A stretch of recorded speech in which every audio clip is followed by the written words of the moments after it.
Ναι, γεια σας παιδιά, Δημήτρης εδώ.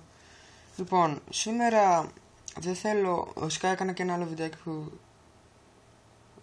έχει ανεβεί, ναι.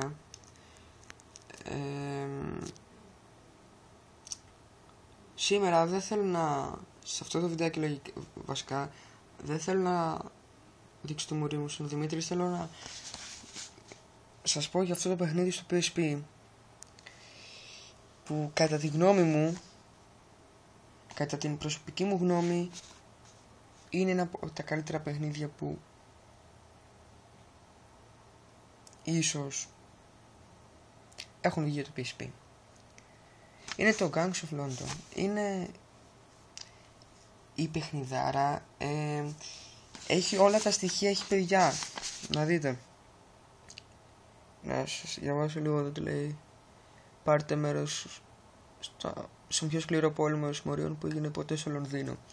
Είναι με μαφία, στην Ελλάδα δεν είναι καθόλου γνωστό. Πείτε ότι το βλέπουν 10 αυτό το βιντεάκι και οι 10 δεν θα το ξέρουν. Να το ξέρει ένας. Και αυτός που θα το ξέρει δεν θα το ξέρει από Έλληνα, θα το ξέρει, το έχει δει στο YouTube. Που εντάξει και πάλι δεν είναι και τόσο γνωστό, αλλά είναι η παιχνιδάρα. Έχει και zombies. Τα γραφικά και το story για το PSP και τη χρονιά που βγήκε ήταν εξαιρετικά, στην κυριολεξία.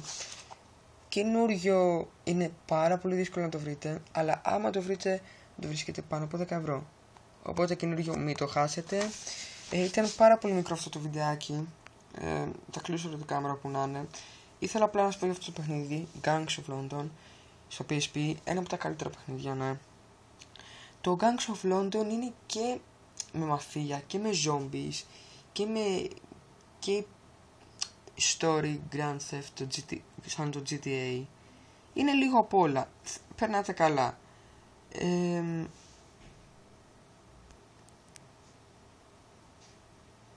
Ναι.